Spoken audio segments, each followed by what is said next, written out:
or I feel kind of stupid because I've been in the car for several minutes waiting to have the lock de-ice, and I was trying to think of a topic that I could use to make an audio podcast for, and the whole time I couldn't think of one, and finally the lock de-iced and I'm back on the road, and now I could finally think about what I wanted to do it about. I'd forgotten earlier. So before we keep going, please like this horrible podcast and video, and we're going to talk about the Russia collusion investigation, basically on its last legs. So for those of you that don't know, I believe it was NBC is the source that has been most cited for claiming that the Senate Judiciary Committee, I believe, has wrapped up and decided that there is no evidence of collusion between Donald Trump and his campaign in Russia. And that committee is headed by Senator Burr from North Carolina and Senator Mark Warner from Virginia, who's Warner is the ranking Democrat on the committee.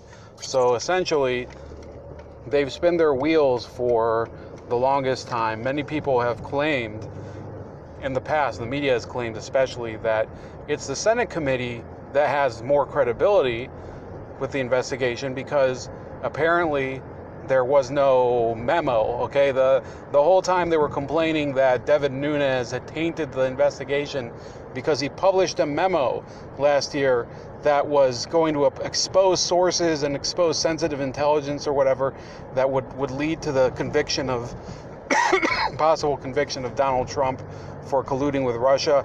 Well, as it turns out, so their whole rationale is because there were no supposed bad leaks from the Senate committee, because of course the memo, which was authorized by the committee, voted on, that was the bad leak in their mind.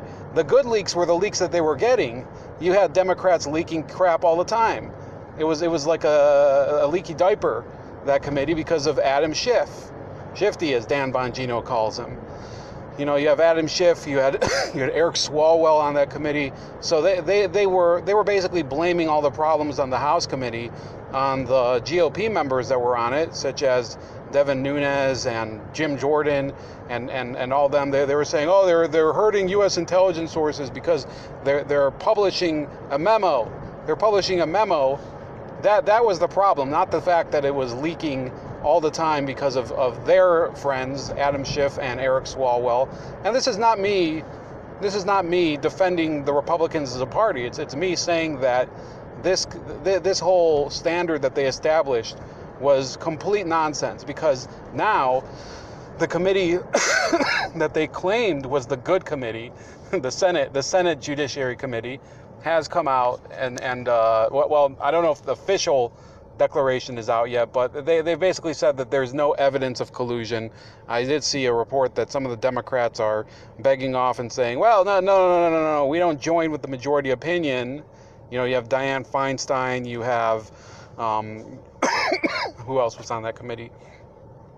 One of these other loser senators that they have. I believe one from Connecticut, if I'm not mistaken. Angus King was also in there, the so-called independent. So the question going forward now is what does that mean for the Trump administration going forward? What can the Democrats and what can their supporters do in order to try to muddy his reputation any more than it already has, without, they're not going to get any sort of indictment or what do you call it, a criminal referral from the Senate committee. They may do it through the House committee. Now they've already said Jerry Nadler and the other guy, Adam Schiff, they've both said, oh, we're going to investigate him. We have subpoena power. We're going to go after his taxes. We're going to go after the inauguration committee. We're going to go after, his ties to, other foreign governments, for example. I guess the question is, why weren't they going after other, all that stuff for the past 2 years? Why weren't they trying to ask about that either? They never asked about the Chinese. They never asked about some of these other governments like Qatar, Israel, or whatever. And yeah, I'm including all the governments. For if you think I'm being unfair, sure, you want to investigate ties to any of these governments. I'll bet you can bet your ass Donald Trump is not the most influenced person by any of these governments, whether it's China or Russia or Israel or I don't know who else has a lobbying group here. They all have friggin' lobbying groups. It doesn't matter. It doesn't matter. All of these congressmen, this whole conversation we're having, which is triggered by the Ilhan Omar declaration, we should talk about all of the lobbying groups. She wants to focus on AIPAC. I criticize AIPAC. I think AIPAC has the wrong attitude and is hurting the relationship between Israel and the United States. I don't think it's the right approach. So I don't feel that necessarily makes me an anti-Semite. I think the other things that Ilhan Omar has said, for example, claiming that Lindsey Graham has been compromised as a reason why he so supports AIPAC or so supports Donald Trump. Yeah, those are the things that indicate that she's a person prone to making rash accusations, and she should be basically condemned for all those things. She doesn't need the anti-Semitism charge to be condemned as a moron, as an idiot, and as a libeling piece of crap. So, the anti-Semitism issue is, I'll probably go a little more into depth about that maybe later tonight when I get back to the crib. But I do want to say, so we're getting back from this digression that I made. Okay, I just went off on a tangent, but let's talk a little bit about what they can do now that Donald Trump will not be criminally referred by the Senate committee, and in all likelihood, the Mueller probe doesn't seem to have any sort of legs left to indict him. So, what's gonna be? Essentially, you have a few different mechanisms that are still in play, and it's very important to understand all of them because each one of them is kind of an element. It's a piece on the continuing chessboard of Trump versus his opponents. First of all, you have the House committees. Okay, those have subpoena power, and they could potentially go into his business dealings and try to drag him out because of something else that he did, not Russia related. So let's say he had some sort of corrupt real estate dealing from the 1980s, or from his time owning the Miss Universe pageant rights. They could go into all that. They could go into, technically, I bet they could go into some of his, sexual affairs with women or whatever, banging a lot of chicks. They could. It's not outside the realm of possibility. And as we know, let's admit it, during the Clinton administration, Congress did go into that with regards to Bill Clinton. The only difference now, which I think it is important, okay? I'm not going to say it's the biggest difference, but it is. You shouldn't forget that all of the extramarital affairs and all of the sexual harassment allegations made against Bill Clinton were from periods when he was serving as a public official, okay? To my knowledge. I think there might have been a couple that were from prior to then. For those of you that are new to the podcast and to the videos, I have a long series of book reviews on Bill Clinton books, Bill and Hillary Clinton books, and that used to be a main theme of this channel, and I might go back to it eventually. It's just at a certain point you get burnt out.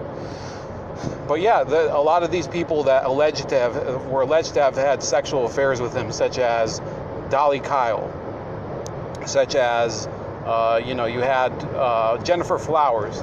All of them were from a time when he was a public servant. So in a certain sense, it's a little more relevant with Bill Clinton than it was with Donald Trump. And the women who claimed that they were harassed by him, okay, those women such as, what's her name? Juanita Broderick claims that she was raped by her. And you also have Kathleen Whitty, I think her name is. I forgot. I'll have to look it up, but yeah, I think her name was Kathleen Whitty. So those women those were women that knew him through a professional capacity, as he was, in Broderick's case, he was at the time Attorney General of Arkansas, and then in the case of Kathleen Whitty, if I'm getting her name correctly, that was when he was already president, and that was already when he was running for president. So all of those.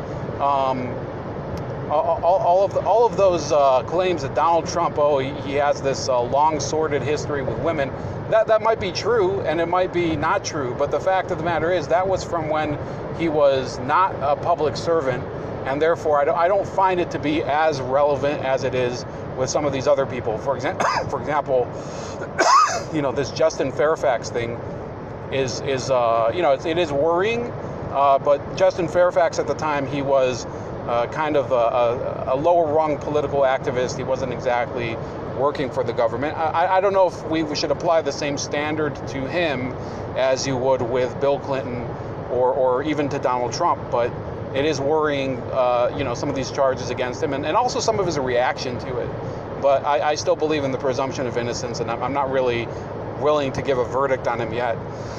So that's as far as the House committee. They can look into a whole host of things concerning Donald Trump, and if many of them are not illegal, they can try to just embarrass him and put all sorts of sordid details about his life out there. Eventually, I think that they could run up against the law. For example, their claim that, we're going to get his tax returns released. I believe that it's already been adjudicated by the Supreme Court that the tax returns of a private citizen, which is what he was when he was before he was president, are confidential. They're confidential information for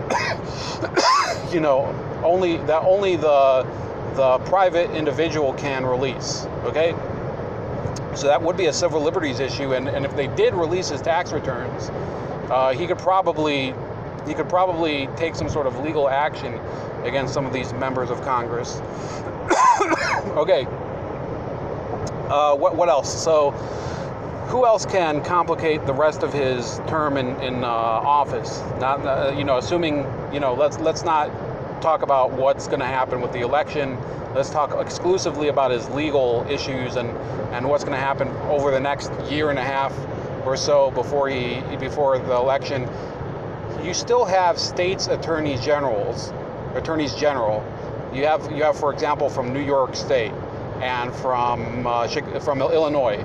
Those can try to file charges against him for all sorts of legal issues. So the thing about that is that, yes, I believe that a president can be convicted of crimes at a state or local level, but that doesn't mean that Donald Trump can't kind of battle them out in the legal system and kind of delay and use all sorts of tactics, as he probably did when he was a private citizen. You have to remember, it's not as if Donald Trump started having legal trouble when he ran for president. He probably had legal trouble for decades. But the difference is that you have to realize there's a lot of bad things that billionaires and rich people do, but there are also a lot of people who try to take advantage of some sort of encounter with a rich person and sue them. Okay, so this is happening all the time. You have people, for example, what's happening with Jeff Bezos, the blackmail case, things like that. Those are things that are common when you're a rich and powerful person. I'm not trying to say that rich and powerful people don't do things that are bad. I'm trying to say that this is the reality of living as one, and therefore, it's very rare that you actually see rich and powerful people facing the scales of justice in their full force, because they are naturally, in many cases, they build their lives around protecting themselves from legal consequences, because sometimes they're falsely accused, they're sued for in these frivolous lawsuits. These things happen. Sometimes these lawsuits have merit. It's a very it's a world where you have to take each allegation on a case-by-case basis. That's really the problem with the mentality of those people who are targeting Donald Trump.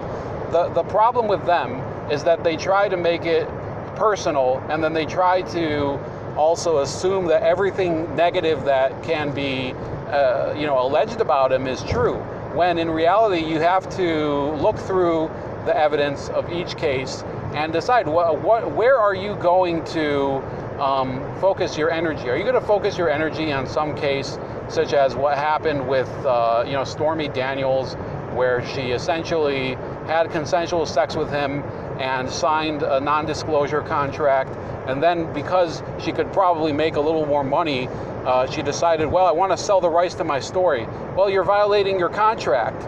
And she said, well, I'm going to give the money back.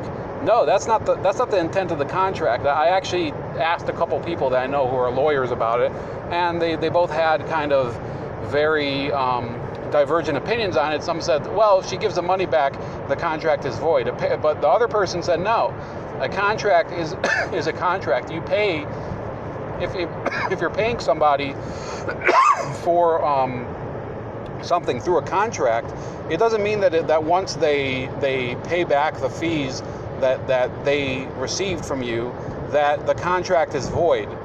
Okay, that's not why people sign contracts. If it was, then suppose for example, you got a contract to work at your job at a place, let's say you're signed to be a CEO of a company, and you end up causing $5 million of damage, but your contract only pays you $120,000 a year or something.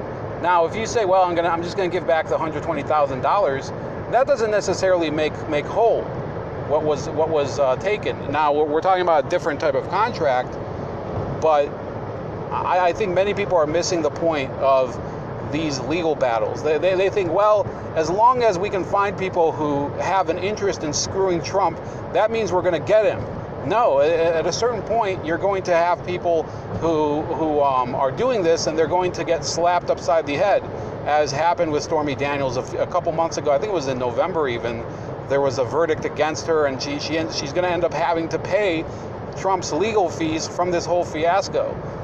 So that's pretty much what's going to happen. You're going to see a lot of people continuing to sue him, a lot of state attorneys general going after him in court, trying to, for example, I believe they shut down his personal foundation, his charity.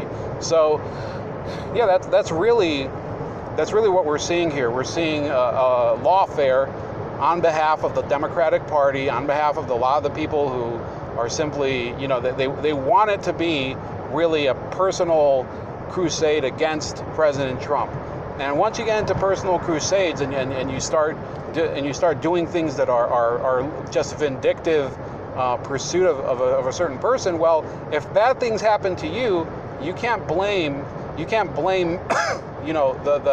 person that you've been targeting for it. Okay, Tom Arnold, for example, with his whole the Trump tapes TV series. Eventually, I think somebody else who might be featured in the series that he portrays in a negative light and he says something untrue, who's to say he won't get sued? Who's to say HBO won't get sued? What the hell is wrong with these people? They have to start to, I mean, obviously they probably are trying to cover their asses too, probably have a bunch of, disclaimers at the beginning. I've never seen that show.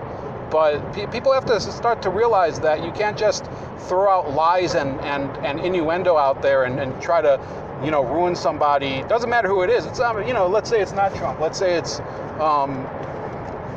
you have, for example, what happened with Hulk Hogan. These things have consequences. The freedom of the press doesn't entitle you to the freedom of to harass people. Okay, that's about it. Please like the video or the podcast, whichever one you're listening to, and also subscribe to me on BitChute and Cocoscope and all of the other social media platforms in the description, and have a great night.